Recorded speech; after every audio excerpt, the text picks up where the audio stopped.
inspector madam साढ़े कौन बुझो इठी बुझा नहीं माने सार आपण एठी अछंदी सॉरी सॉरी सर इंस्पेक्टर केते बड़ बड़ ऑफिसर मो दाढ़ी को जोता सफा करंती मु भी सफा करबी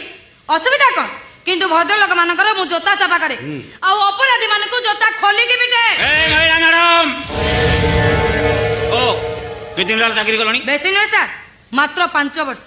ए 5 वर्ष भीतर 6टा थाना रे 7 थर ट्रांसफर फिर भी डोंट केयर क्षमा करिवे सर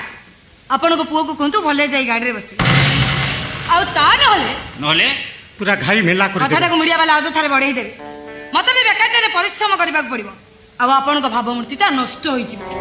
आ आपण को भावमूर्तिटा थरे नष्ट होई गले कौन मारके बुझिलो ना नाई मामणी इंस्पेक्टर ओ दाढ़ी को गोटाए फोन ने तो ट्रांसफर मालकानगिरी पहाड़ तो थाना को होइजिबो ट्रांसफर लड़ता काली सकाळे आसीबो आज तो पुणी मो ड्यूटी करबी ना ता छोड़ा मो ट्रांसफर होबा आज एठी अछि काली सेठी की जिबी हेले आपण कोइ जोटा थरे चली गले आ फेरी न पारे सर ताले मते अरेस्ट करबो मोदे हाथ दे देखिबा